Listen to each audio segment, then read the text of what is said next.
एक ओर जहाँ सभी देवताओं को माता पार्वती और महादेव के पुनर्मिलन की प्रतीक्षा थी, वहीं दूसरी ओर अट्टासुर, जिसे माता आदिशक्ति के जन्म के बारे में ज्ञात हो चुका था, वो अब उसकी सूचना किसी भी प्रकार से तारकासुर तक पहुंचाना चाहता था। आदिशक्ति, अब वो समय दूर नहीं जब मैं महाराज तारकासुर के समक्ष प्रस्तुत होकर उन्हें आपकी सूचना दूंगा और तब आप सुरक्षित नहीं रहेंगी।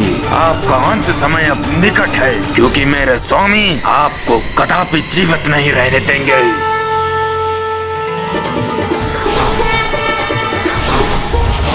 कामदेव! कामदेव! कामदेव!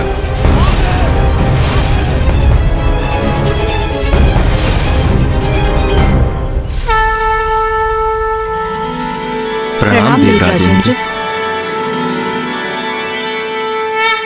देवराज, क्या हुआ? आप इतने क्रोधित और चिंतित क्यों प्रतीत हो रहे हैं? देवता संकट में है और ऐसे समय में भी आप दोनों को नृत्य सूझ रहा है।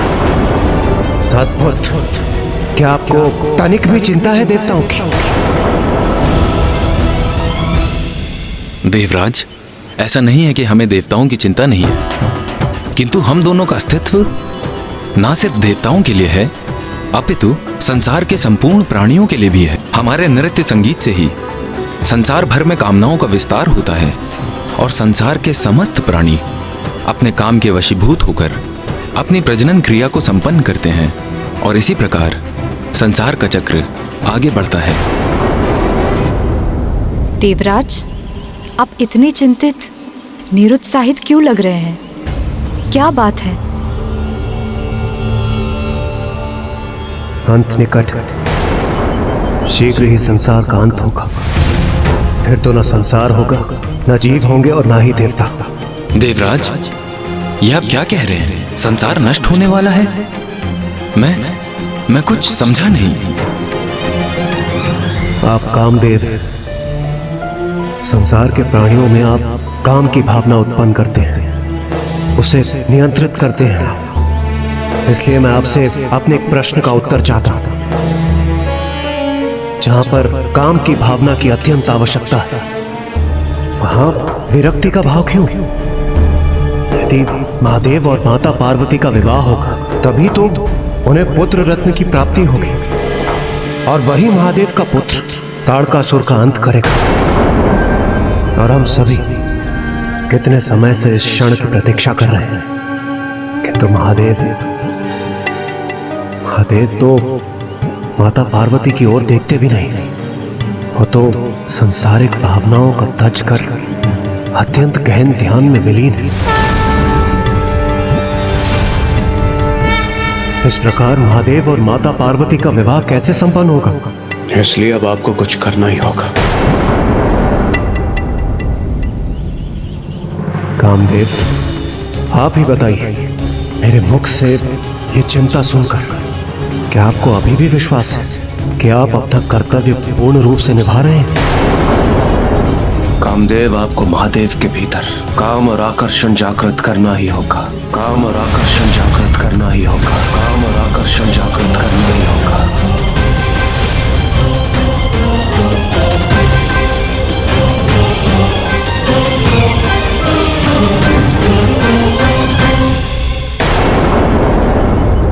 देवराज, कामदेव अवश्य हूं मैं, किंतु मेरी भी कुछ सीमाएं हैं।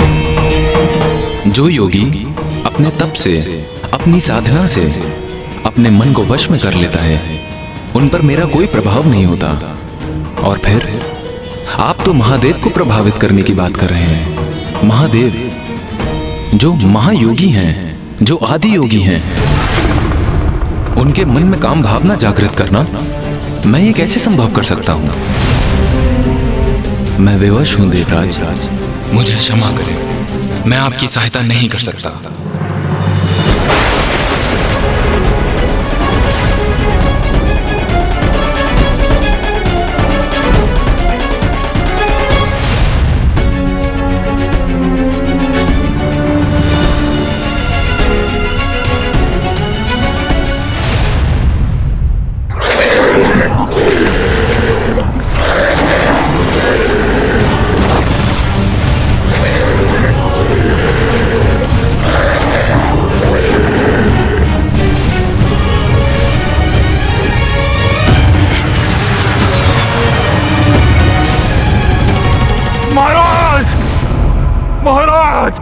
महाराज! छोड़ो मुझे, छोड़ो! कौन है ये भिक्षुक? अति शीघ्र बाहर निकालो इसे। महाराज मेरी बात सुनिए, महाराज मेरी बात सुनिए। महाराज भिक्षुक नहीं, अट्टासुर हूं मैं। अट्टासुर महाराज, अट्टासुर महाराज। अट्टासुर? अट्टासुर! अट्टासुर!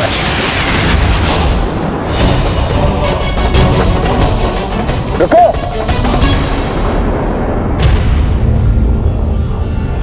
अट्टासुर, ये कैसे संभव है? तुम्हारा तो अंत हो गया था। हाँ, मेरी मृत्यु हो गई थी महाराज, किंतु फिर पुनः पुनर्जीवित किया गया मैं। किंतु मरे हुए को कौन जीवित करता है मूर्ख? महाराज देवी आदिशक्ति, देवी आदिशक्ति, देवी आदिशक्ति।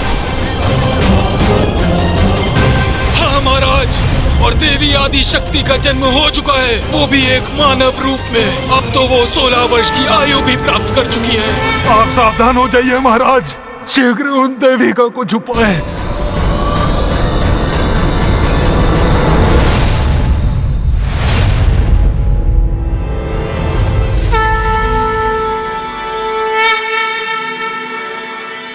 हमें क्षमा कीजिए देवराज, किंतु ये कार्य इतना सरल नहीं, इसीलिए स्वामी का इस कार्य को अस्वीकार करना ही उचित था। प्रसन्नता मुझे मात्र इस बात की है कि आप स्वामी की विवशता समझ सके।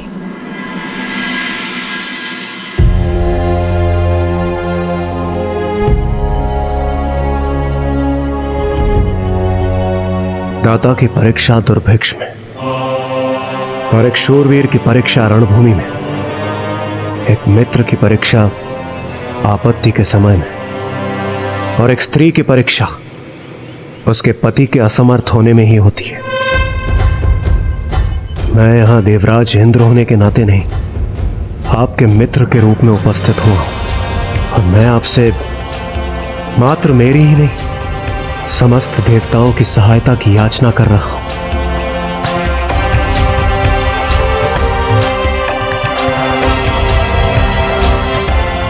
आज आपकी मित्रता की परीक्षा है कामदेव।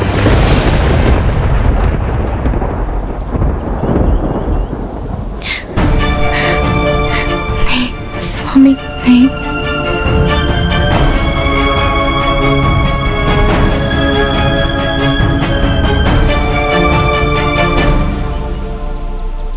मित्र इंद्रदेव, यदि मैं समर्थ होता तो मैं आपकी सहायता अवश्य करता। यदि आप मुझे ये आकर के कहते कि कोई तप करके आपका सिंहासन पाना चाहता है, तो मैं अपनी समस्त शक्तियां झोंक कर उसकी तपस्या भंग करने का प्रयास करता और आपके सिंहासन की रक्षा करने में आपका सहायक बनता। किंतु आप तो मुझसे अनुरोध कर रहे हैं कि मैं महादेव की समाधि भंग करने का प्रयास करूं, जो कि असंभव है। यह तो स्वयं जलती हुई अग्नि में हाथ डालने के समान है।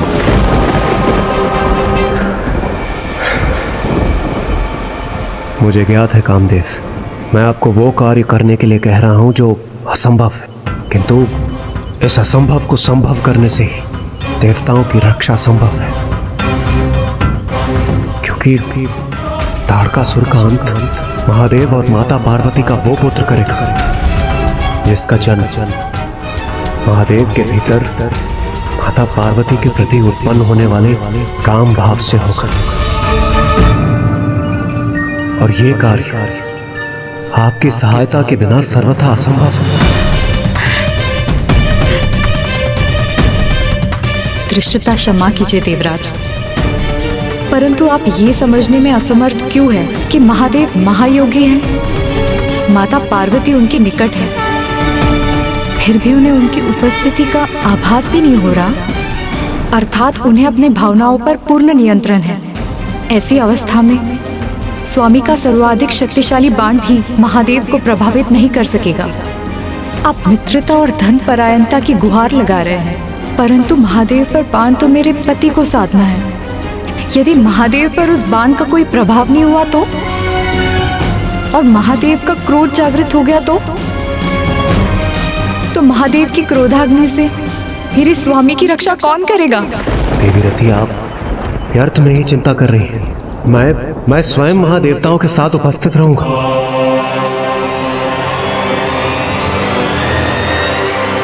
मेरा विश्वास कीजिए, कामदेव को कोई हानि नहीं होगी।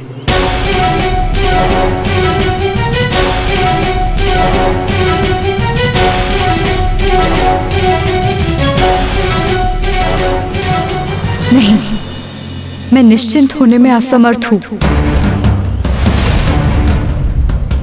ये तो स्त्री स्वभाव के अनुरूप है।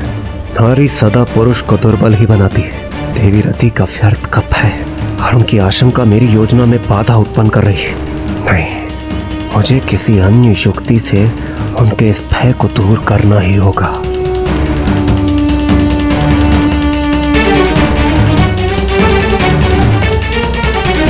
देवी रति, आप नारायण की पुत्री हैं। आपको कदापि चिंता नहीं करनी चाहिए। और वैसे भी आपको चिंता, आशंका, ऐसे भाव कदापि शोभा नहीं देते।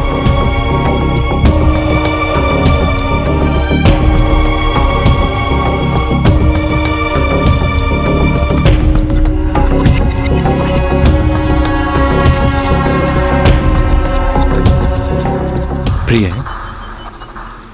रति, देवताओं को हमारी आवश्यकता है और देवराज इंद्र उचित ही तो कह रहे हैं कि तुम तो स्वयं नारायण की पुत्री हो।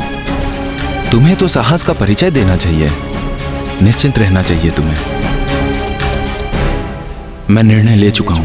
नहीं स्वामी, ये आप क्या कह रहे हैं? आप कठिनाई में पड़ जाएंगे। मेरा जाना अनिवार्य है।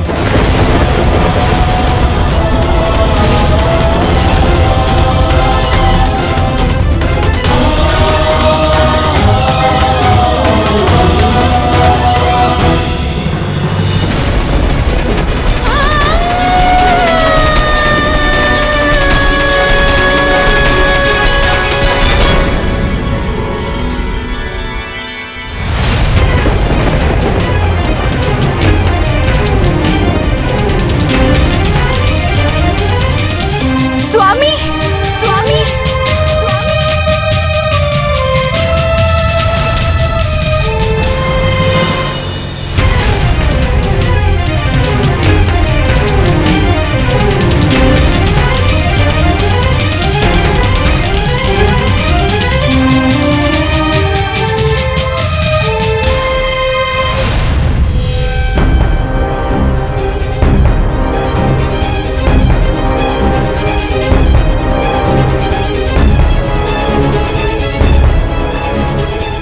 स्वामी, आपने मेरा श्रृंगार पूर्ण रूप से संपन्न नहीं किया। आपने मेरी मांग को सुहाग के चिन्ह सिंदूर से सुशोभित नहीं किया।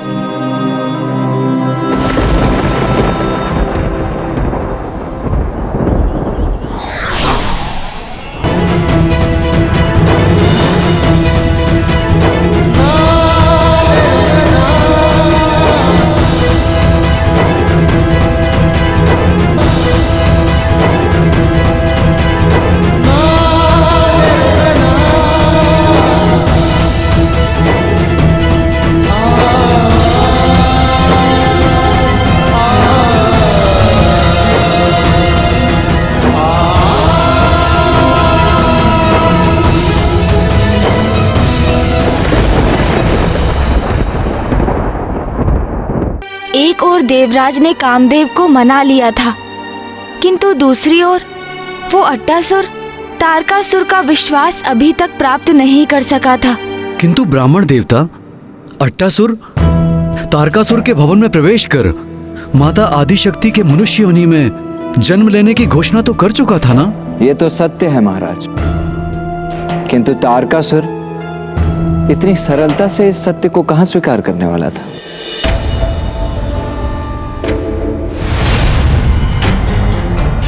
ये अवश्य कोई विक्षिप्त बुद्धि है महाराज। कुछ दिवसों से आप पर घात लगाए हुए बैठा था। अच्छा, मृत्यु हो गई है तेरी?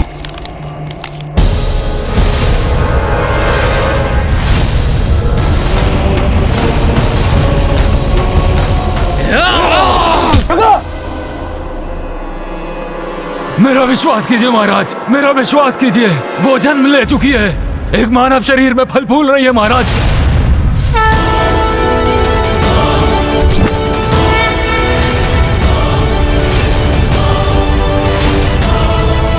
मैंने कहा था ना महाराज, ये कोई विक्षिप्त बुद्धि है, कुछ भी अनर्गल बड़बड़ाता रहता है। महाराज, मैं आपका निष्ठावान सेवक हूँ महाराज, मैं सत्य कह रहा हूँ महाराज। वो वहाँ है महाराज। मुझे एक अवसर दीजिए महाराज, कृपया करके मुझे एक अवसर दीजिए महाराज।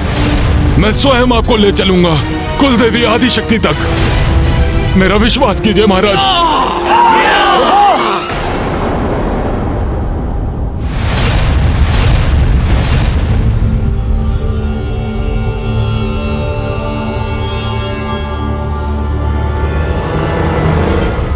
उन्हीं के कारण मेरी मृत्यु हुई है। 16 वर्षों तक मैं मृत्यु पड़ा रहा। उन्हीं के कारण जीवन प्राप्त हुआ है।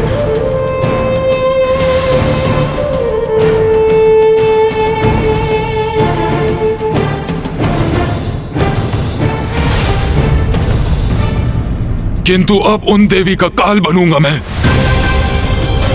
मुझे एक अवसर दीजिए, मुझे एक अवसर दीजिए, मुझे एक अवसर दीजिए।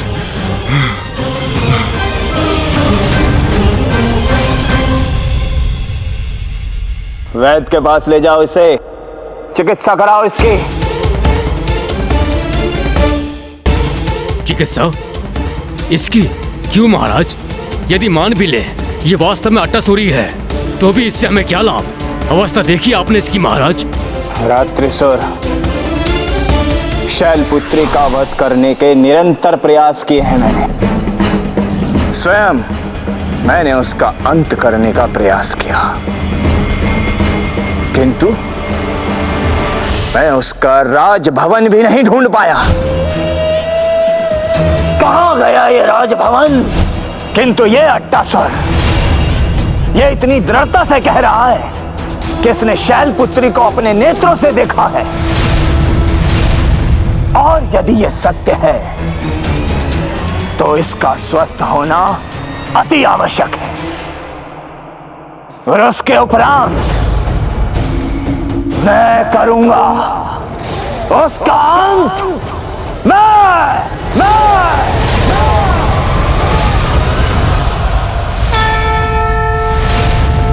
तारकासुर संपूर्ण सृष्टि के लिए एक संकट तो बन ही गया था, उससे भी बड़ा एक महासंकट तो देवराज इंद्र अब स्वयं उत्पन्न करने जा रहे थे।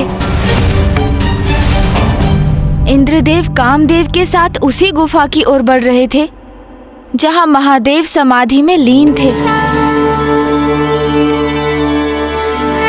और संयोगवश वहां एकमात्र माता पार्वती ही महादेव की सेवा हेतु उपस्थित थी।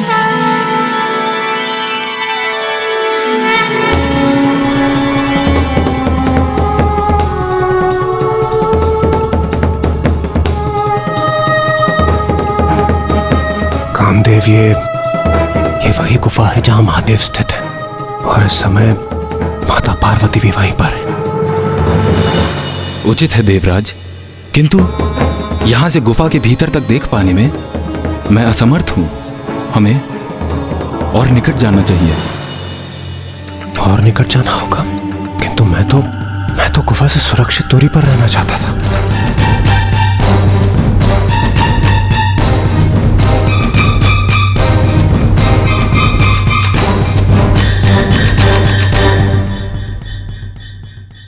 क्या हुआ देवराज? हाँ, कुछ नहीं कामदेव।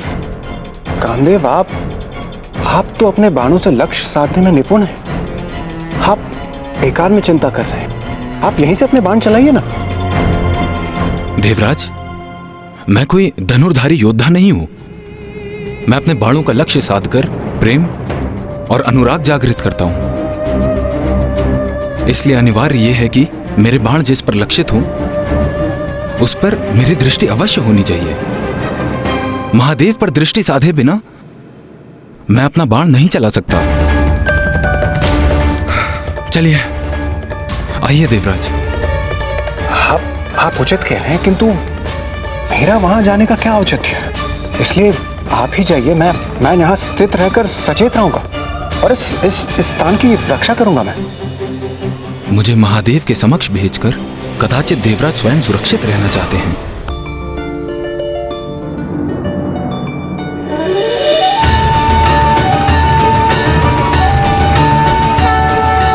प्रभु, आज पुनः मुझे अपनी सेवा का सौभाग्य देकर मुझे कृतार्थ करने के लिए आपको कोटि कोटि धन्यवाद। किंतु अब मेरा अपने निवास लौटने का समय आ गया है। कल प्रातः मैं पुनः यहाँ उपस्थित होंगी। ये मत भूलिए देवराज कि आपके अनुरोध पर मैं यहाँ देवताओं की समस्या का समाधान ही करने आया हूँ। इसलिए आप इस कार्य में मेरे साथ भागीदार हैं, तो फिर मैं वहाँ अकेला क्यों जाऊँ? यदि आप कुछ और कर नहीं सकते तो मेरे साथ वहाँ चल तो सकते हैं ना? उचित है फिर चलिए, और विलंब क्यों, बढ़िए आगे।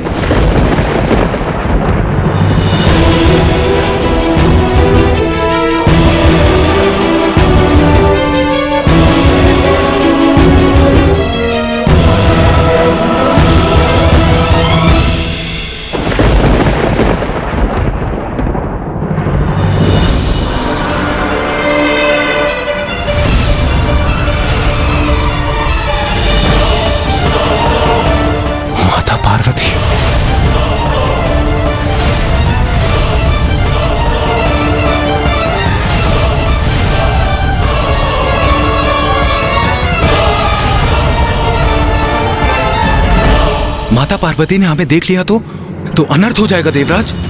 हाँ कामदेव, हमें शीघ्र कुछ करना होगा, अन्यथा माता हमें अवश्य देख लेंगी।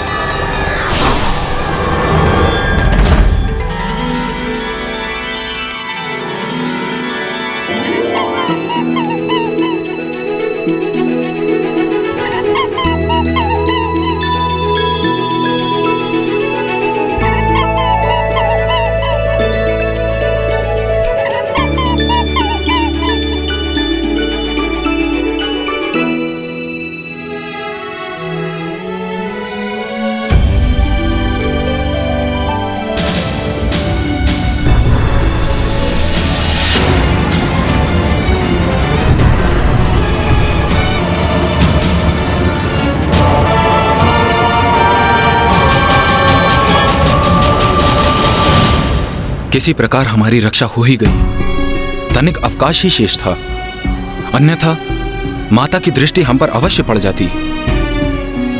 अब सब उचित है। चलिए देवराज, अब हमें यहां से लौटना चाहिए।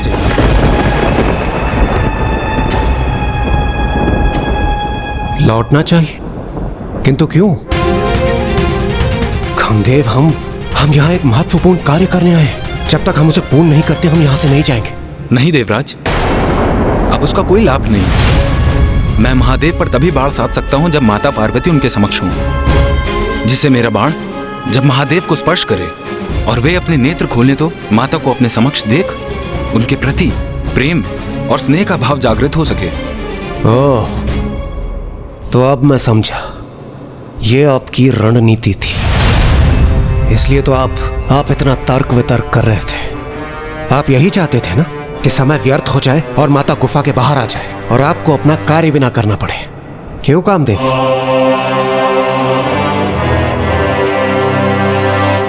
ये तो उचित युक्ति अपनाई कामदेव ने। विलंब कर अनर्थ होने से रोक दिया उन्होंने। नहीं माता, कामदेव ने तो ऐसी कोई युक्ति नहीं की थी। जो कुछ हुआ वो तो स्वतः ही हो गया। ऐसी कोई योजना नहीं बनाई थी उन्होंने। ये तो नियति ही थी कि माता उसी समय गुफा से बाहर आ गई। किंतु जो होने वाला होता है वो होकर ही रहता है। नियति को तो कोई भी टाल नहीं सकता। अर्थात ब्राह्मण देवता? नाथ, देवी पार्वती एक और दिवस पूर्ण निष्ठा से महादेव की सेवा कर लौट गई हैं। प्रिय, हमें धीरज नहीं खोना चाहिए। जो भी होगा उचित होगा, दिव्य योजना के अनुसार ही होगा। देवी पार्वती तो कल पुनः लौटेंगी। इसलिए हमारा प्रतीक्षा करना ही उचित होगा।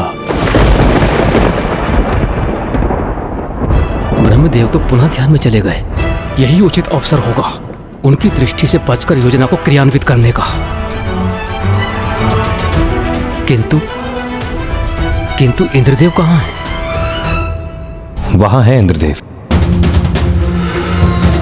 कामदेव के साथ। किंतु महादेव पर कामदेव का बाण लक्षित हो, उसके स्थान पर ये दोनों एक दूसरे पर कठोर शब्दों के बाणों के वार कर रहे हैं। बस देवराज, बहुत हुआ। सर्वप्रथम आपने निवास स्थान पर आकर मुझ पर कर्तव्य ना निभाने का दोष लगाया और अब अकारण विलंब करने का दोष लगा रहे हैं।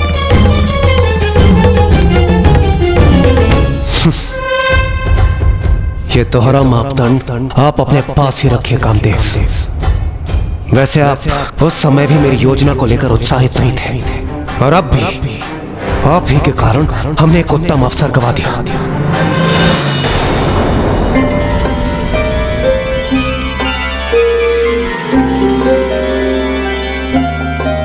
ओहो, मैंने शेष रहे बासी फलों की टोकरी तो गुफा में ही छोड़ दी, कहीं उससे दुर्गंध न उत्पन्न हो।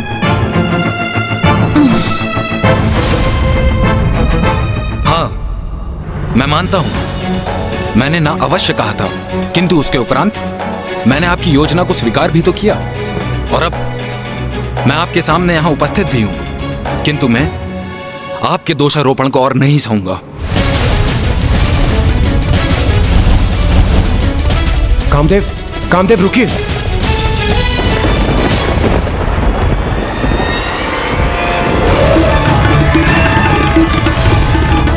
माता,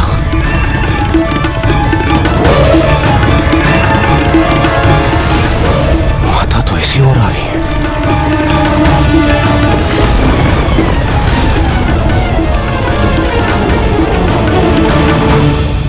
कामदेव, आइए, शीघ्रता कीजिए।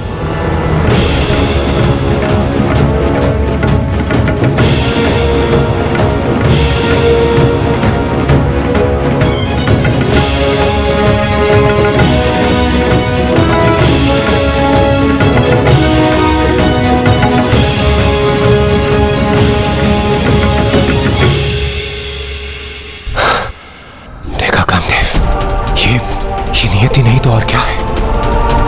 माता चली गई थी और हमें प्रतीत हो रहा था कि हमने अवसर गंवा दिया, किंतु माता पुनः लौट आई है। कामदेव, आप व्यर्थ में ही भयभीत हो रहे हैं। देखिए, ये स्पष्ट है, जो मेरी योजना है वही नियति की भी योजना है, इसलिए आप आश्वस्त रहिए। हम जो कुछ भी कर रहे हैं सर्वथा वही उचित है। देखिए, माता भी गुफा में है, आप जाइए। देखिए, हमें नियति ने एक और अतिरिक्त अवसर दिया है, इसे गंवाना उचित नहीं होगा कामदेव।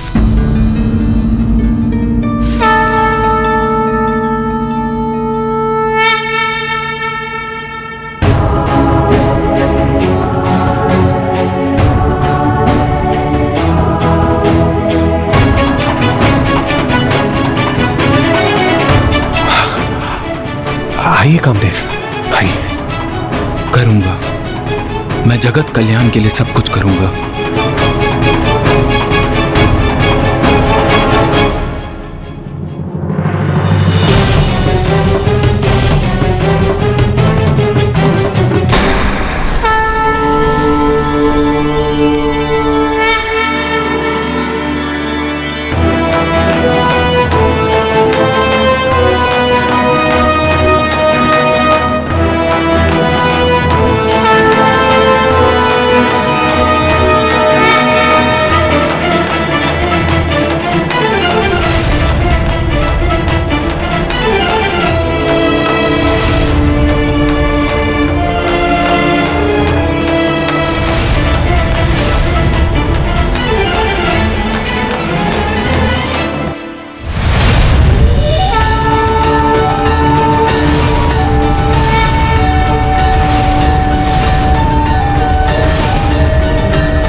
क्षमा करें महादेव, देवराज इंद्र का आदेश है, इसलिए मैं ऐसा करने पे विवश हूँ।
नाथ, मेरे पिता के यहाँ यज्ञ का आयोजन है, हमें वहाँ जाना चाहिए। नहीं सती, बिना निमंत्रण कहीं भी जाना अहित को आमंत्रण देना है। जिसे सदैव भूत प्रेत पिशाचों से घिरे रहना प्रिय हो, वो मंगलकारी कैसे हो सकता है? अरे वो तो अमंगलकारी है। अरे उसे इस महायज्ञ में तो क्या, मैं किसी यज्ञ में आमंत्रित नहीं करूंगा। हे योगाग्नि, प्रकट हुई और अपने में समा के भस्म कर दीजिए मुझे।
अनर्थ, घोर अनर्थ किया है कामदेव ने। हमें अभी वहां जाना होगा।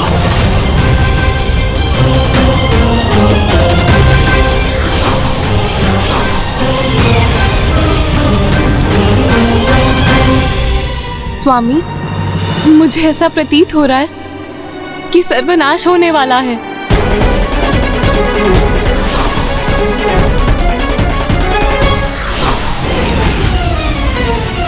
देवगण, इंद्रदेव, ये क्या अनर्थ कर दिया आपने?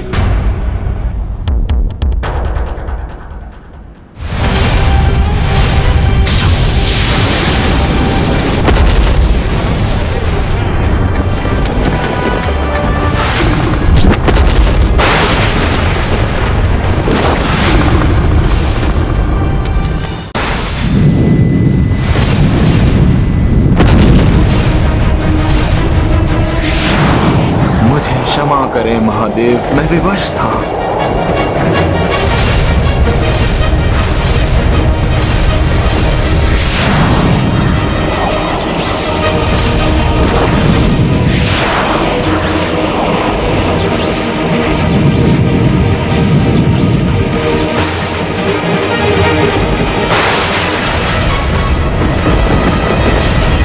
मेरा जाना अनिवार्य है। स्वामी, आपने मेरी मांग को सुहाग के चिन्ह सिंदूर से सुशोभित नहीं किया।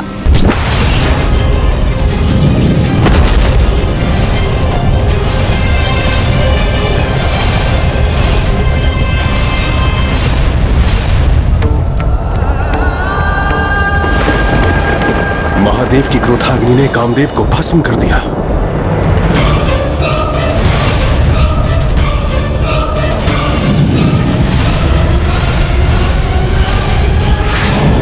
ये क्रोधाग्नि तो अब हमारी ओर बढ़ रही है। बचिए देवगणों।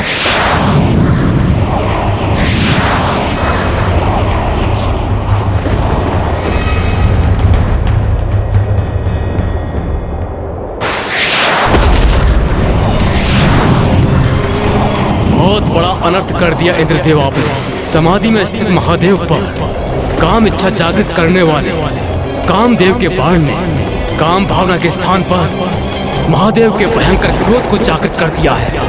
और अब महादेव के तीसरे नेत्र से उत्पन्न हुई ये अग्नि पूरे संसार को भस्म कर देगी। सर्वनाश हो जाएगा, सर्वनाश।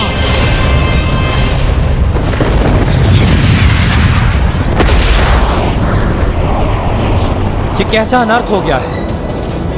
अब कोई भी शेष नहीं रहेगा क्या? महादेव की क्रोधाग्नि से हमारी रक्षा कैसे होगी?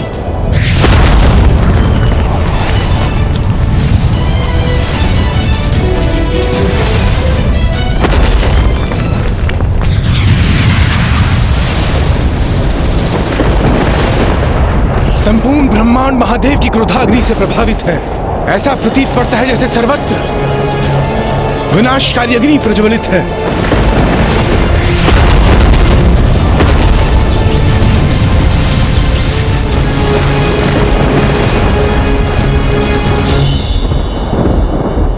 मुझसे बहुत बड़ी भूल हो गई। नारायण, कृपा कर कुछ कीजिए, अन्यथा इस सृष्टि का विनाश हो जाएगा, कुछ भी नहीं बचेगा।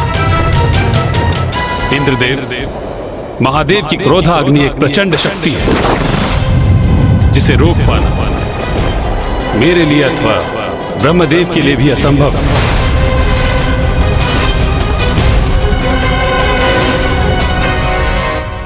स्वयं ब्रह्मदेव और नारायण महादेव की क्रोधाग्नि को रोकने में अक्षम थे। हाँ महाराज, क्योंकि देवादिदेव महादेव तो संसार की समस्त ऊर्जा के स्रोत है। सृष्टि में जिसका भी अस्तित्व है सभी को उन्हीं से ऊर्जा प्राप्त होती है। और जब वो ऊर्जा विस्फोटक रूप लेकर प्रवाहित होती है तो फिर समस्त संसार में उस क्रोधाग्नि को नियंत्रित करने की शक्ति नहीं है और उसे थामना तो कदाचित संभव ही नहीं है। तो फिर महादेव की क्रोधाग्नि से नष्ट होते सृष्टि की रक्षा का क्या उपाय था? माता, जिस प्रकार एक बार बाण छूट जाए तो फिर उसे लौटाया नहीं जा सकता, उसी प्रकार महादेव की क्रोधाग्नि को भी लौटाना असंभव है। ना ही उसे रोका अथवा शांत किया जा सकता है, किंतु उसे एक नियत स्थान पर अवश्य बांधा जा सकता है, जिसका उपाय भी स्वयं ब्रह्मदेव ने सुझाया। ब्रह्मदेव, महादेव की क्रोधाग्नि को शांत करने का शीघ्र कोई उपाय देखना होगा। मैं महादेव की क्रोधाग्नि को दिशा परिवर्तित करने के लिए एक उपाय कर सकता हूं, जिससे सृष्टि भी सुरक्षित रहेगी और उनकी क्रोधाग्नि की मर्यादा भी भंग नहीं होगी। उचित है। समुद्र देव कृपया उपस्थित हो। प्रणाम ब्रह्मदेव, प्रणाम नारायण। समुद्र देव, अब आप ही महादेव की क्रोधाग्नि को अपने में समाहित करके इस सृष्टि का नाश होने से रोक सकते हैं।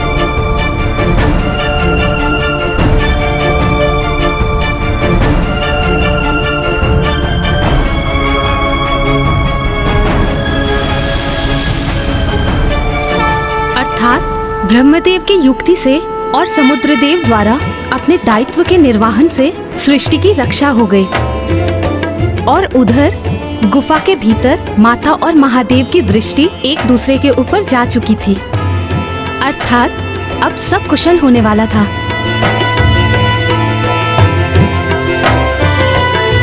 नहीं माता, कुछ भी कुशल नहीं होने जा रहा था, क्योंकि समुद्रदेव ने महादेव की क्रोधाग्नि को एक वडवानल रूप में स्थित कर उसे अपने जल में समाहित अवश्य किया था, किंतु अग्नि उसकी प्रचंडता तो अभी भी शेष थी और उसी की भांति महादेव का क्रोध भी कहाँ शांत हुआ था।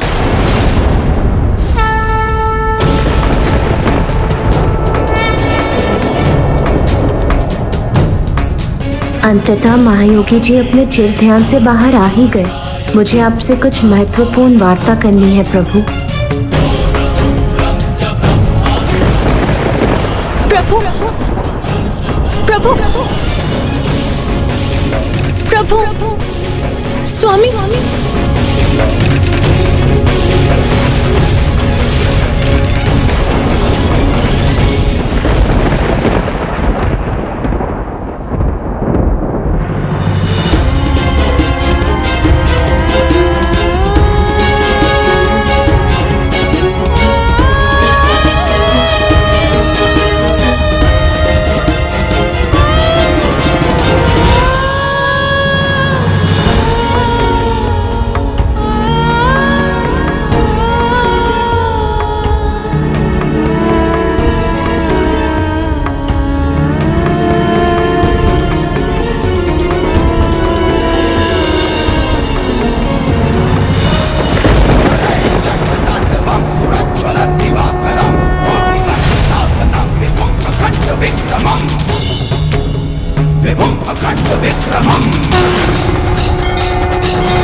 महादेव चले क्यों गए? अब तो उन्होंने माता पार्वती को अवश्य देख लिया होगा। तो इस प्रकार जाने का कारण क्या हो सकता है? उनकी क्रोधा अग्नि का प्रभाव भले ही सीमित हो गया है, किंतु उनका क्रोध कामदेव को भस्म करने के पश्चात भी शांत नहीं हुआ है।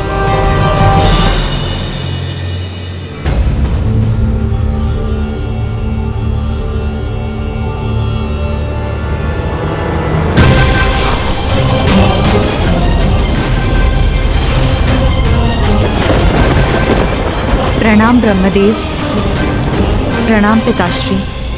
मैं स्वयं को रोक ही नहीं सकी, स्वामी का कुशल क्षेम ज्ञात करने के लिए यहाँ आ गई। कहाँ है वो?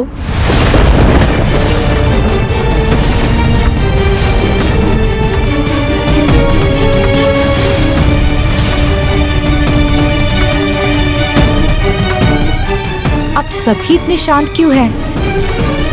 कुछ कहते क्यों नहीं? स्वामी कहाँ हैं?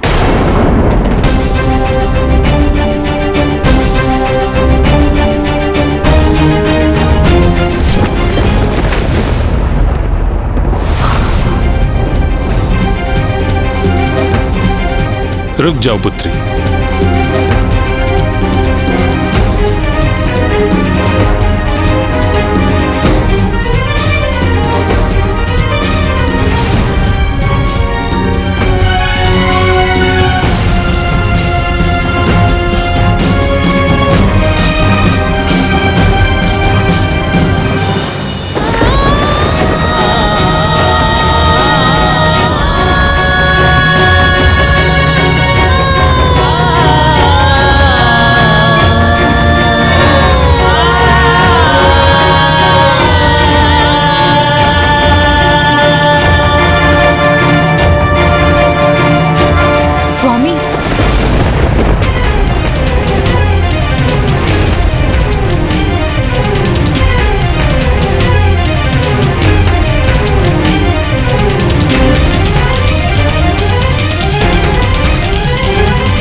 पत्नी की अंतर्दृष्टि उसे उचित संकेत ही देती है। उसे संकट का पूर्वाभास हो ही जाता है। इसलिए देवी रति का कामदेव को रोकना उचित था। हाँ माता, एक पत्नी, एक माँ और एक स्त्री की अंतर्दृष्टि तो सदा उचित होती है, किंतु अब तो बहुत देर हो चुकी थी। एक ओर तो कामदेव ने महादेव और माता पार्वती को एक साथ लाने के प्रयास में स्वयं के प्राण गंवा दिए थे, तो वहीं दूसरी ओर महादेव माता पार्वती को देखकर भी उन्हें अनदेखा कर वहां से चले गए और गुफा के मुख में देवी रति एक भिन्न सत्य को लेकर शोकाकुल थी। माता के विपरीत उनका संपूर्ण जीवन बिखर चुका था। स्वामी! स्वामी! स्वामी! स्वामी!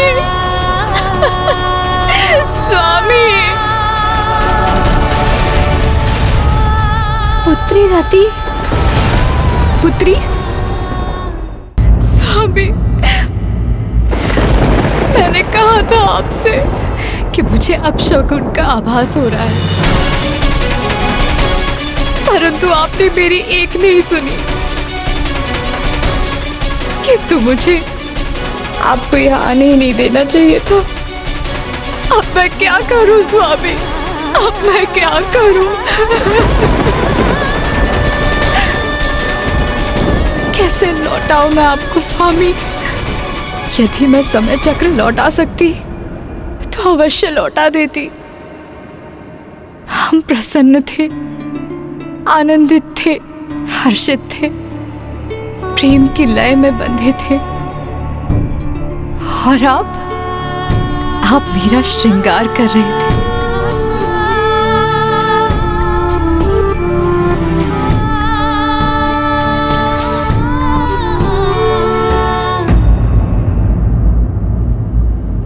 और फिर आगमन हुआ देवराज इंद्र का।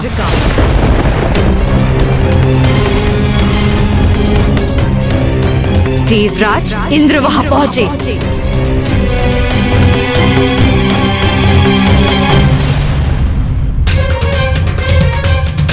अब आपने अपने नेत्र क्यों झुका लिए हैं देवराज इंद्र? जब आप मेरे पति के पास गुहार लगाने आए थे तब आपके नेत्र नहीं झुके। जब आप मेरे पति के साथ मित्रता की दुहाई दे रहे थे तब भी आपके नेत्र नहीं झुके। जब आपने जगत कल्याण और देवताओं के रक्षा का कारण बताकर मेरे स्वामी को विवश किया था तब भी आपके नेत्र नहीं झुके। तो अब क्यों? किस बात की लज्जा आ रही है आपको? अब आपके नेत्र क्यों झुके हैं? मैं नहीं चाहती थी कि स्वामी यहाँ आए। मैंने बहुत प्रयत्न किया था उन्हें रोकने का, किंतु आपके पास तो सहस्त्रों कारण थे उन्हें मनाने के। क्या कहा था आपने मुझसे कि उन्हें कुछ नहीं होने देंगे, उन्हें सुरक्षित रखेंगे। मेरा विश्वास कीजिए, कामदेव को कोई हानि नहीं होगी। वचन दिया था ना आपने इंद्रदेव, तो क्या हुआ उस वचन का? यहाँ सब देवता सुरक्षित हैं, लेकिन मेरे स्वामी भस्म हो गए। ऐसी सुरक्षा की थी आपने उनकी। आप मेरे पति की मृत्यु का कारण है इंद्रदेव। आप तो देवराज है ना, तो मैं इस बात की साक्षी हूँ कि देवराज के वचन का कोई अर्थ नहीं। आप मेरे निवास पर आए, मेरे समक्ष खड़े रहे, मुझे वचन दिया, मुझे आश्वस्त किया और मेरे पति को मेरे सामने लेकर गए। इसीलिए आप ही मेरे और मेरे पति के दोषी हैं। कुछ नहीं सुनना है मुझे। आप अपना वचन निभाएं, जीवित कीजिए मेरे पति को। देवी रति, जो आप समझ रही हैं वास्तव में वैसा नहीं। अब आपके मुख से मैं और कुछ सुनना नहीं चाहती। आपने वचन दिया था ना मुझे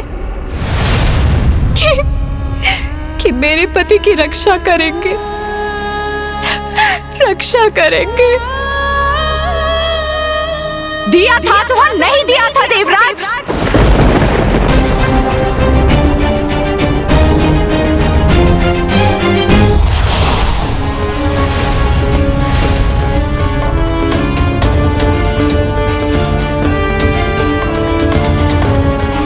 उत्तर दीजिए देवराज इंद्र। मेरी पुत्री आपसे प्रश्न पूछ रही है, उसका उत्तर दीजिए। देखिए देखिए क्या हो गया मेरे पति को।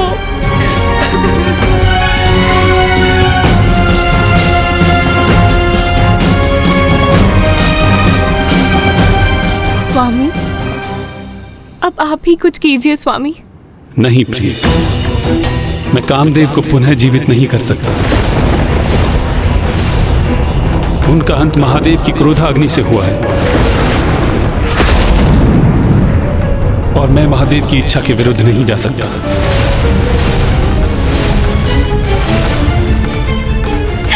ये कैसा न्याय है पिताश्री? इंद्रदेव ने मुझे आश्वस्त कर ये कहा था।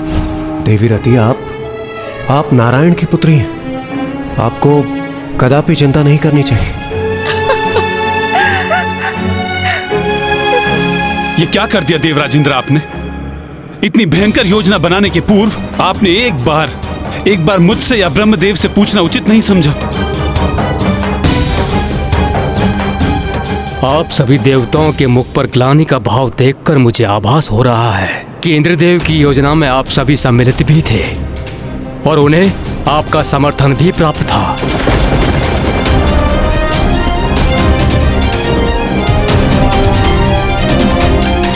वाह इंद्रदेव वाह! आज तो आपने सभी सीमाओं का उल्लंघन कर दिया। सूर्यदेव, अग्निदेव, वरुण देव, वायुदेव, आप सभी इंद्रदेव के साथ थे ना?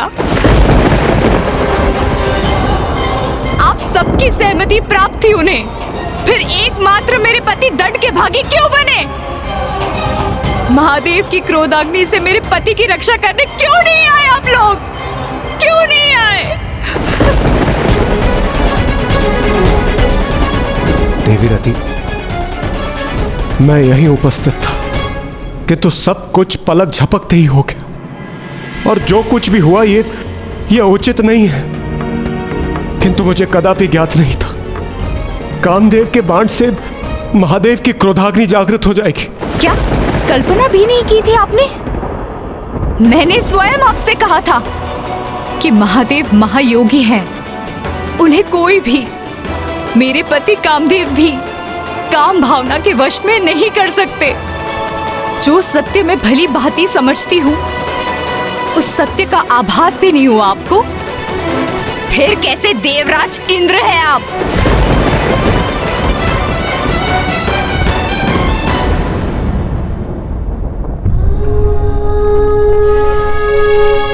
जिनके कण कण में प्रेम का वास था, संसार में प्रेम की रासलीला जागृत किया करते थे।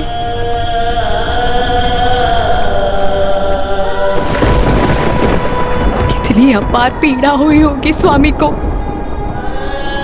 कितने तड़पे होंगे वो जब आप देवताओं के कारण महादेव की क्रोधाग्नि ने भस्म किया होगा उन्हें। और आप सभी ने तनिक भी इस बात का विचार किया कि कामदेव के बिना रति कैसे जीवित रहेगी, क्या करेगी वो? और क्या आपका ये संसार कामदेव और रति के बिना स्थिर रह सकेगा?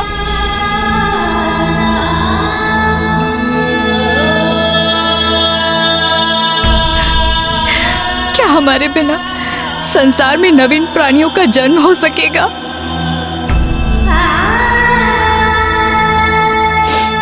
ब्रह्मदेव, आप तो सृष्टि के रचयिता हैं, इसीलिए आप तो अवश्य कुछ करने में सक्षम होंगे। फिर आप कृपा करके मेरे पति को पुनर्जीवित कर दीजिए ब्रह्मदेव, पुनर्जीवित कर दीजिए।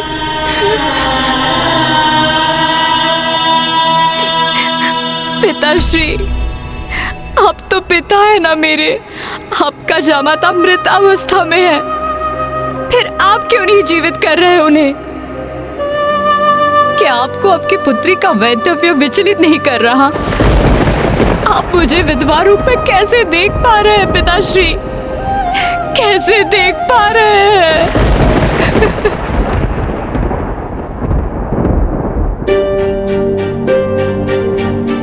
नाथ, हमारी पुत्री बहुत कष्ट में है, उसका कष्ट दूर करने का कोई उपाय कीजिए।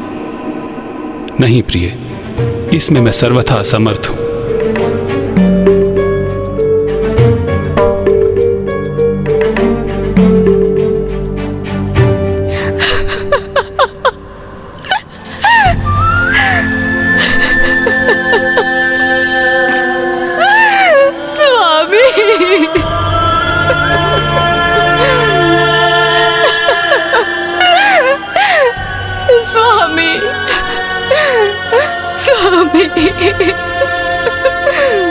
ब्राह्मण देवता ब्रह्मदेव, नारायण, देवराज इंद्र एवं सभी अन्य देवगण वहां एक साथ उपस्थित थे, फिर भी कुछ भी करने में असमर्थ थे।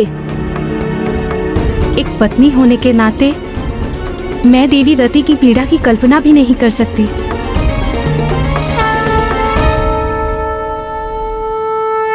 तो क्या अब कुछ भी नहीं हो सकता था? किंतु कामदेव से रहित संसार में तो असंतुलन स्थापित होता ना।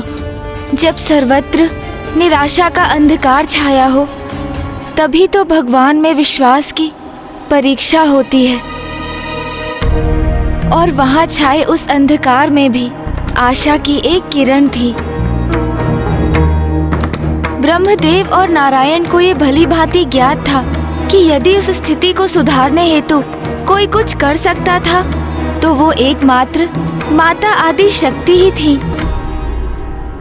अपने आवेश में महादेव गुफा से बाहर निकल गए, किंतु माता वो तो अपने पूर्व काल की स्मृतियों और महादेव के सानिध्य में बिताए गए पलों के विचार में डूबी उस गुफा में ही स्थित थी। देवी पार्वती, अब समय आ गया है, स्वयं को पहचानिए, क्योंकि अब आगे जो कुछ भी करना है आपको ही करना है।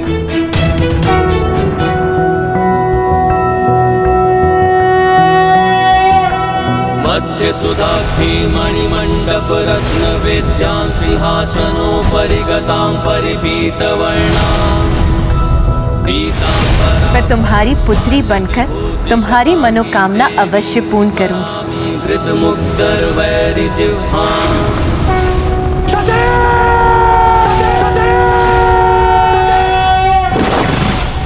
जिसे सदैव भूत प्रेत पिशाचों से घिरे रहना प्रिय हो, वो मंगलकारी कैसे हो सकता है? अरे वो तो अमंगलकारी है। मेरे पिता के यहाँ यज्ञ का आयोजन है, हमें वहाँ जाना चाहिए। नहीं सती, बिना निमंत्रण कहीं भी जाना अहित को आमंत्रण देना है।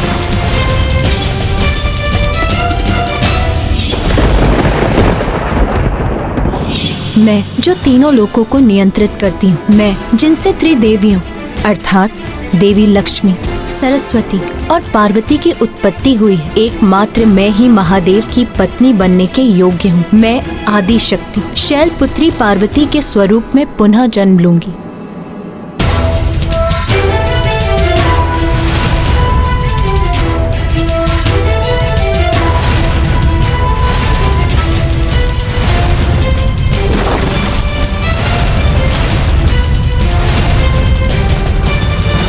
महाराज, कोई भी त्याग कभी व्यर्थ नहीं जाता।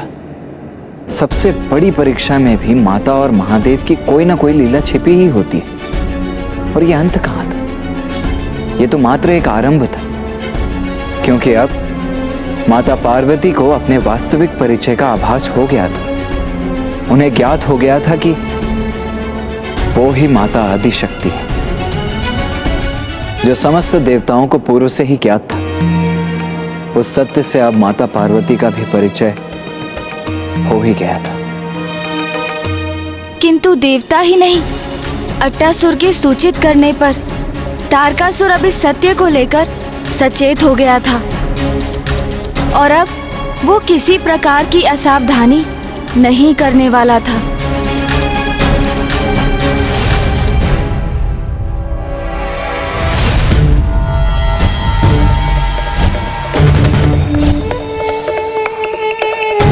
अट्टासुर जी, अभी आपके घाव पूरी तरह से भर चुके हैं। आप कुशल हैं और आपको पूर्ण रूप से स्वस्थ करने के लिए मैंने और औषधि भी दे दी है। एक सुझाव है आपके लिए, आप कुछ समय और विश्राम कर लीजिए।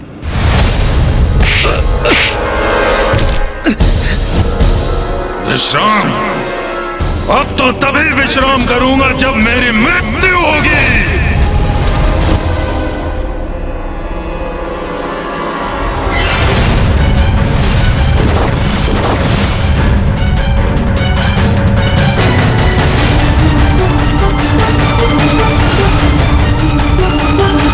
देवी आदिशक्ति, आज से 16 वर्ष पूर्व आपके कारण अंत हुआ था मेरा, किंतु अब एक नवीन जीवन की प्राप्ति हुई है मुझे। अब मैं पहले से भी अधिक बलशाली हो चुका हूँ। प्रतीक्षा करो देवी, प्रतीक्षा करो। महाराज की अनुमति प्राप्त करते ही मैं तुम्हारा विनाश कर दूंगा।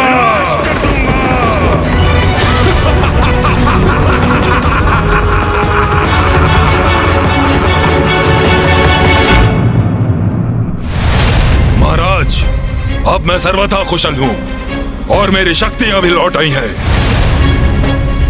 आप मुझे जाने की अनुमति दें ताकि हम उन देवी शक्तियों को उचित शिक्षा का पाठ पढ़ा सकें। 16 वर्ष पूर्व भी तुमने यही कहा था अट्टासुर?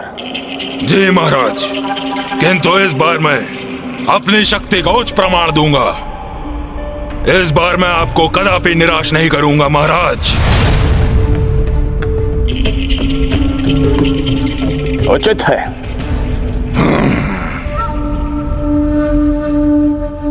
किंतु तुम अकेले नहीं जाओगे अट्टासुर।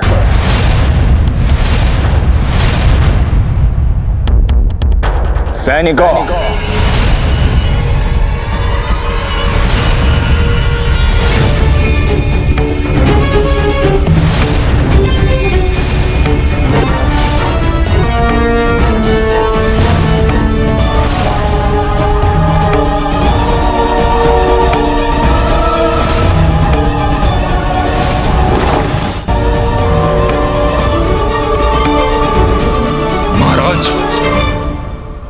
ये क्या है और कौन है इसके भीतर?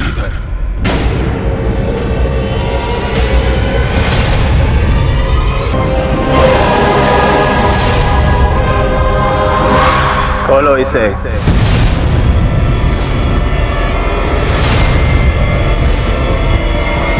खोलो इस संदूक को।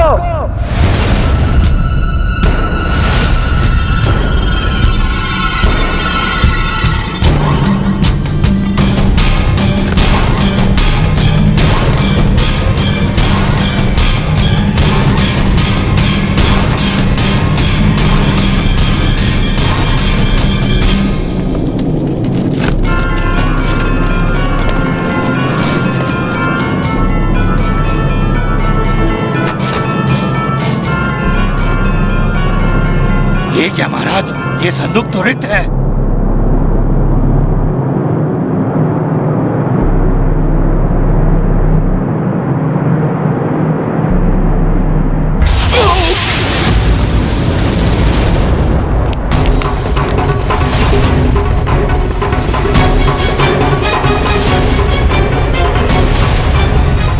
ये कौन सी शक्ति थी इसके भीतर जिसने उस सैनिक को ही भीतर खींच लिया और उसे अपना आहार बना लिया?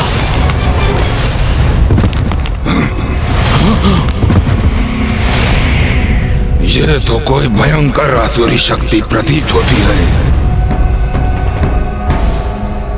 कारिका! कारिका!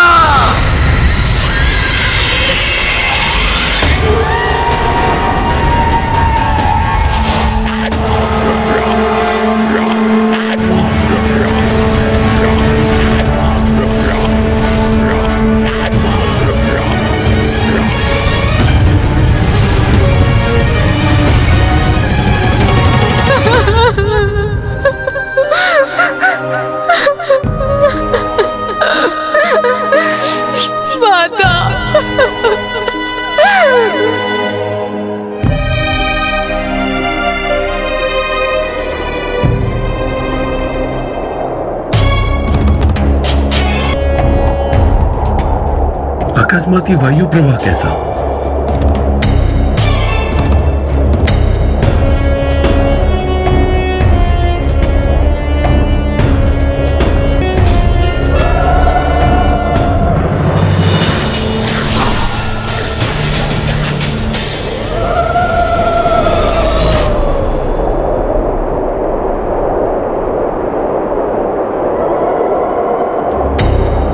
अब वो समय आ गया है जिसकी हमें कब से प्रतीक्षा थी।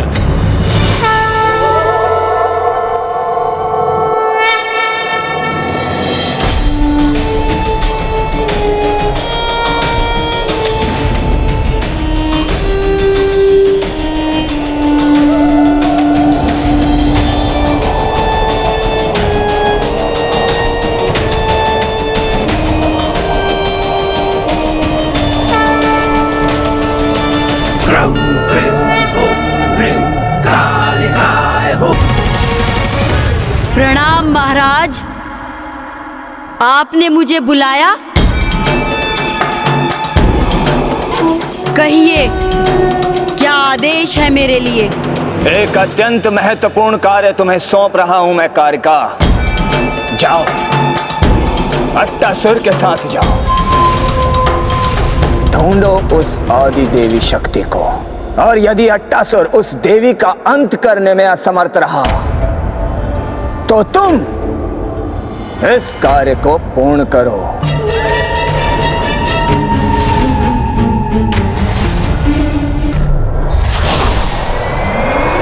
चलती मंगला काली, भद्रकाली कपालिनी, चलती मंगला काली, भद्रकाली कपालिनी, दुर्गा क्षमा शिवा दात्री, स्वाहा स्वधा नमोस्तुते, दुर्गा क्षमा शिवा दात्री, स्वाहा स्वधा नमोस्तुते,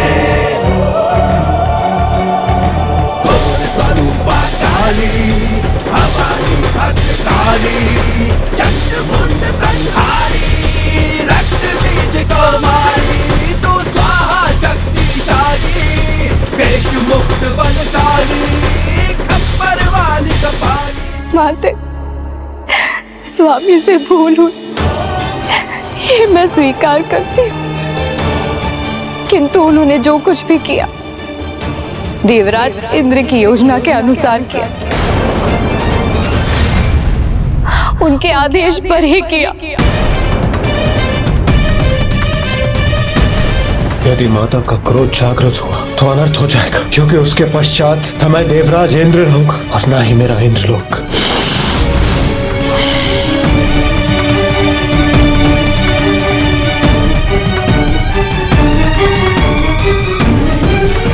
माता, मैंने अपने पति को खो दिया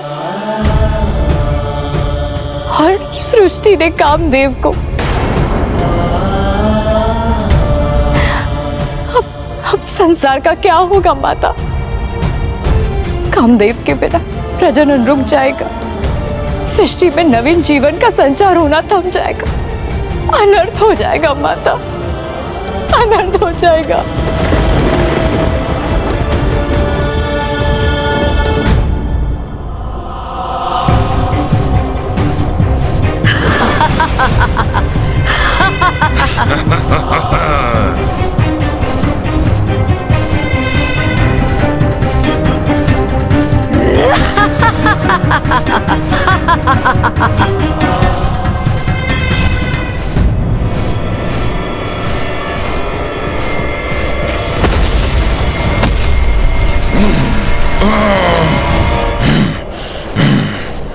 क्या हुआ अट्टासुर? हम यहाँ क्यों रुके हैं? राजभवन के निकट क्यों नहीं? कहीं यहाँ पुनः आकर मैंने मूर्खता तो नहीं की? कदाचित मुझे उस चिकित्सक के सुझाव पर कुछ और समय विश्राम कर लेना चाहिए था। इस कारिका को यहाँ का मार्ग बताकर मैं स्वयं को सुरक्षित ही रखता तो उचित होता। तुम्हारी श्रवण शक्ति शिथिल है क्या? हुआ क्या है तुम्हें? चलो, यदि तुम नहीं जाओगे तो मैं स्वयं ही चली जाऊंगी। इस देवी आदि शक्ति का अंत मैं अकेले ही कर सकती हूँ। अच्छा, इतना ही विश्वास है स्वयं पर, तो जाओ ना। कौन रोक रहा है तुम्हें? मैं भी तो देखूं कि क्या कर सकती हो तुम। तो तुम मेरी प्रतीक्षा करो और देखो मैं क्या कर सकती हूँ। मुझे इससे उचित दूरी पर रहना होगा, जिससे इसका अंत होते देख सकूं।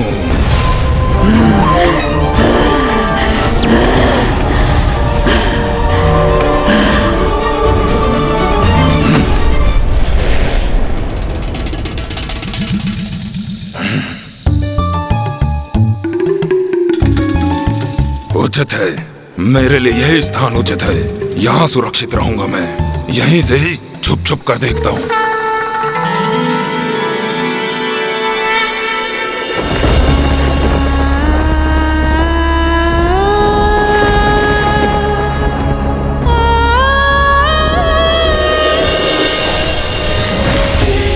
सरस्वतीं व्यासं ततो जयमुदीरये।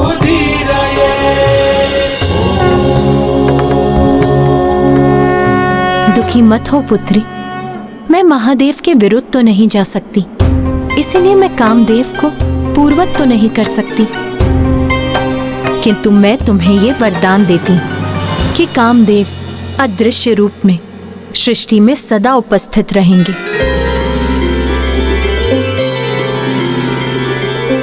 और उनकी पत्नी होने के नाते एकमात्र तुम ही उन्हें देख सकोगी।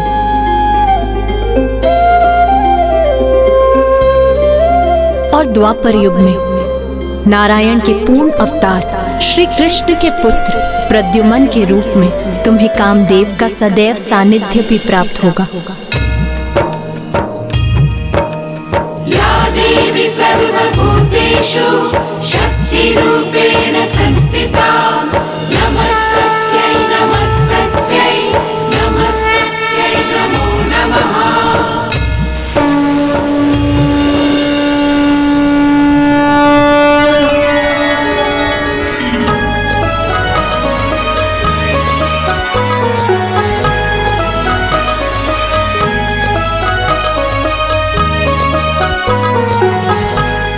प्रणाम माता।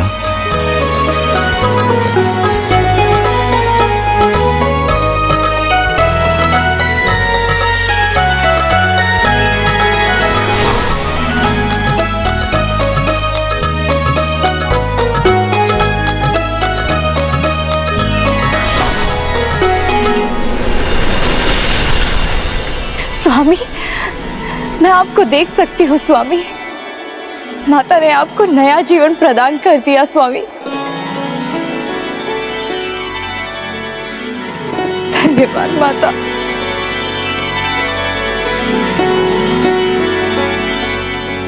मुझे क्षमा कर दे माता। मैं तो सृष्टि के हित में महादेव की विरक्ति दूर कर उनके मन में स्नेह और प्रेम भावना उत्पन्न करना चाहता था।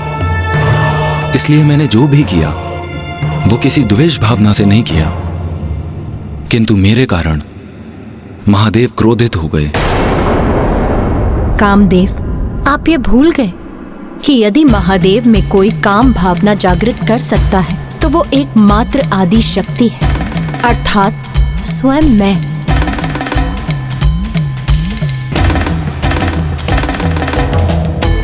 देवी रति,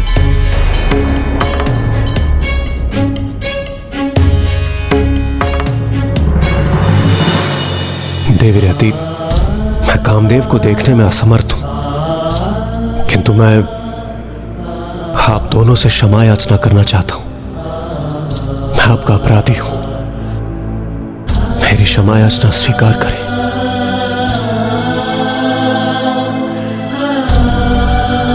इंद्रदेव,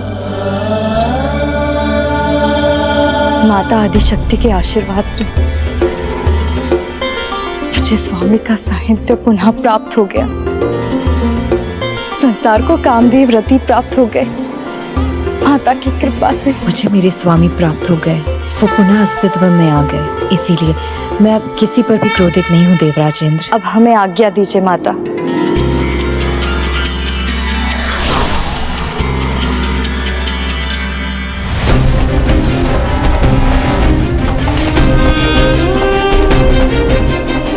अंत करूंगी मैं देवी आदिशक्ति का। वो देवी तो वहाँ उपस्थित प्रतीत हो रही है। अच्छा ही हुआ, अब मुझे इसका अंत करने के लिए राजभवन में जाने की कोई आवश्यकता नहीं। मेरे हाथों इसकी मृत्यु ही से यहाँ खींच लाई है।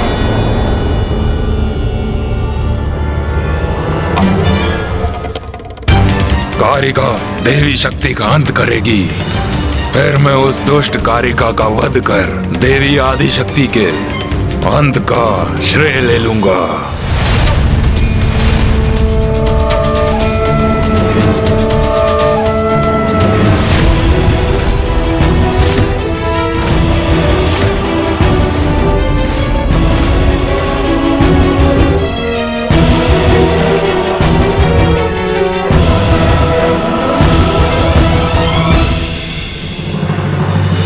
ये तो कोई असुरी स्त्री है जो आकाश में हमारे ऊपर मंडराकर ये छाया प्रकट कर रही है।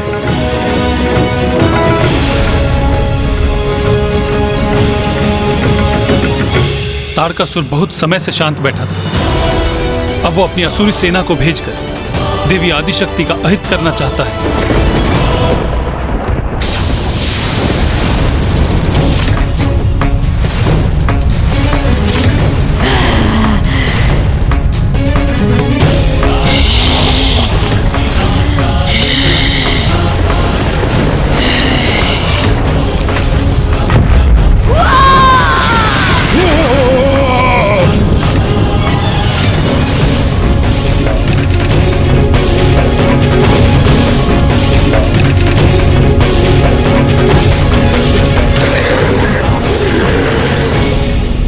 ब्रह्मदेव, नारायण, ये क्या घटित हुआ?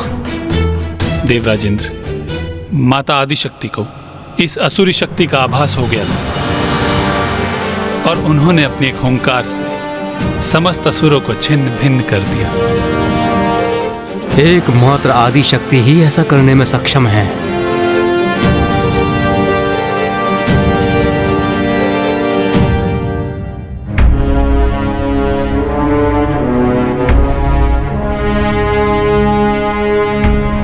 ब्रह्मदेव, विष्णुदेव, आप दोनों के हृदय में कोई चिंता अवश्य है। बताइए मुझे, आप इतने विचलित क्यों हैं?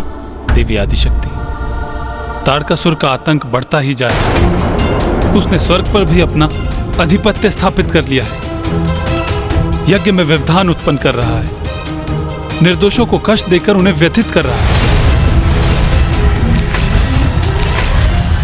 तारकासुर का अंत आपके और महादेव के पुत्र के द्वारा ही संभव है। अब एकमात्र आप ही जो महादेव में काम भावना उत्पन्न कर उन्हें विरक्ति के भाव से बाहर ला सकती है। इसलिए तारकासुर के अंत के लिए, सृष्टि के हित के लिए आपका और महादेव का विवाह अनिवार्य है।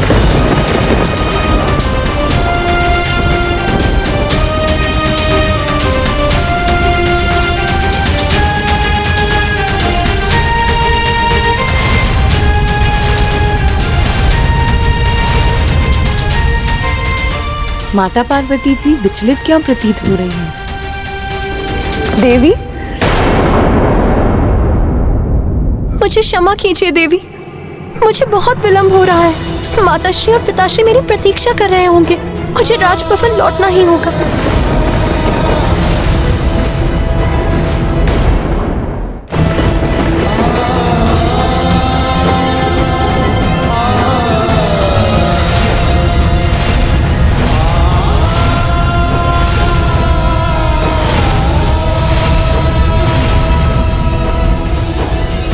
मैं कुछ समझा नहीं। माता पार्वती पुनः महाराज हिमावन की पुत्री के रूप में आ गई, किंतु क्यों? इसका कारण तो स्पष्ट है। एक नारी की गरिमा, उसके संस्कार और सम्मान। अपने पिता महाराज हिमावन की आज्ञा के बिना विवाह तो दूर, माँ कुछ भी नहीं करने वाली थी। माता आपने सर्वथा उचित कहा। माता पार्वती ने महाराज हिमावन की कन्या के रूप में जन्म लिया था, इसीलिए अब महादेव से उनका विवाह तो तभी संभव था जब स्वयं महादेव उनके पिता के पास उनके साथ अपने विवाह का प्रस्ताव लेकर पहुंचते। अर्थात जब तक महाराज हिमावन माता पार्वती का कन्यादान कर उन्हें महादेव को सौंप नहीं देते, वो महादेव को कैसे स्वीकार कर सकती थी। इसीलिए माता को स्वयं का वास्तविक परिचय ज्ञात होने के बाद भी महाराज हिमावन के राजभवन लौट गईं। इधर देवता पुनः चिंतित थे, क्योंकि इतनी बड़ी सफलता प्राप्त करने के उपरांत भी वो पुनः निरुपाय हो गए थे, और उधर तारकासुर को भी असफलता ही हाथ लगी। विश्वास है मुझे, इस बार कोई चूक संभव नहीं। अट्टासुर को ज्ञात है कि देवी आदि शक्ति कहाँ स्थित है, और उससे प्रतिशोध लेने के लिए तत्पर है वो। और उसके साथ मैंने उस असुरी कारिका को भी भेजा है। अब किसी भी क्षण उनमें से कोई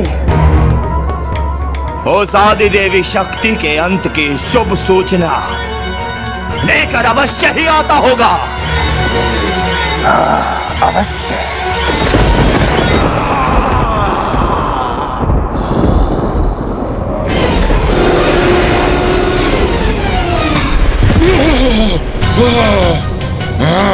अट्टासुर उन्हें आहत अवस्था में।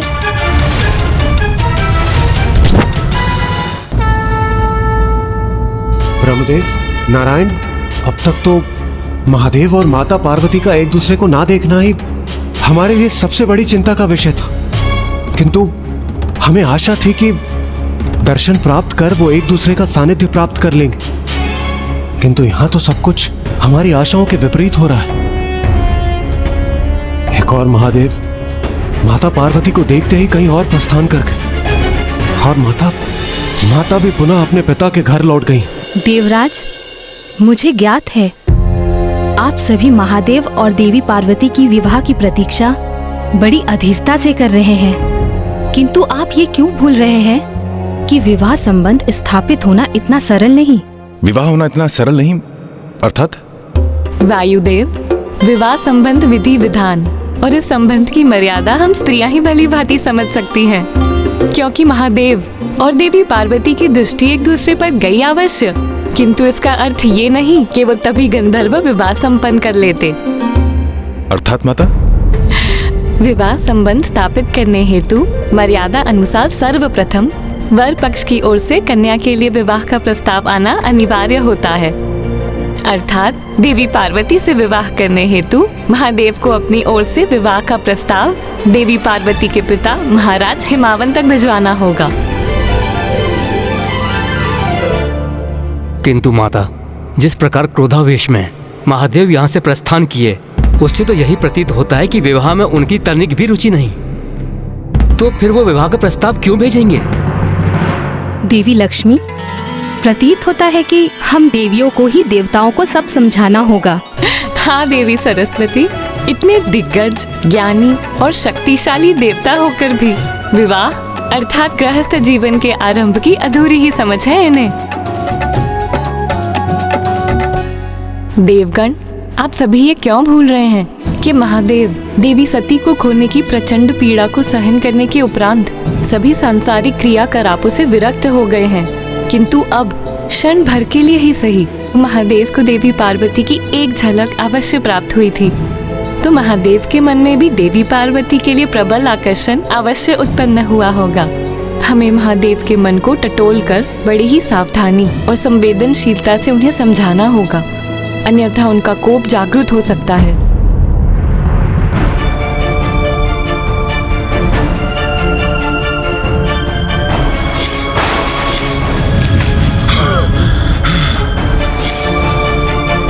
माता लक्ष्मी, माता सरस्वती, महादेव से विवाह के विषय में चर्चा करने और उसका प्रस्ताव रखने का साहस किसमें है? क्यों देवराज, इसकी चिंता आप क्यों करते हैं?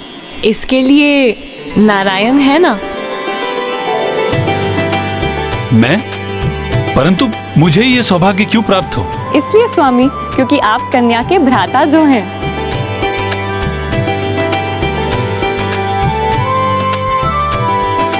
उचित है, मुझे ये सौभाग्य स्वीकार है। नाथ, आप तो महादेव के समक्ष जाने के लिए आतुर हो गए, किंतु इसका विचार किया है कि आप उन्हें कहेंगे क्या? इस पर भी तनिक विमर्श कर लीजिए। उचित है प्रिय। महादेव की ओर से महाराज हिमावन के पास देवी आदिशक्ति के विवाह का प्रस्ताव बाद में जाएगा। उसके पूर्व मैं देवी आदिशक्ति के विवाह का ऐसा प्रस्ताव महादेव के पास लेके जाऊंगा जिसे वह स्वीकार नहीं कर पाएंगे। तो क्या नारायण महादेव के पास ये विवाह प्रस्ताव लेकर पहुंचे? हाँ माँ, और नारायण तो नारायण, और अब तो वो अपनी बहन के विवाह का प्रस्ताव लेकर महादेव के निकट पहुंचे थे। तो महादेव ने श्री हरि नारायण का प्रस्ताव स्वीकार कर लिया? महादेव, मेरी बहन पार्वती, हम उसके विवाह का प्रस्ताव लेके आपके पास आए। नहीं, ये मुझे स्वीकार नहीं, ये मुझे स्वीकार नहीं, ये मुझे स्वीकार नहीं। किंतु महादेव ने प्रस्ताव को अस्वीकार क्यों कर दिया? माता को स्वयं के ब्रह्मचारिणी रूप के सत्य को भी अभी सिद्ध करना शेष था।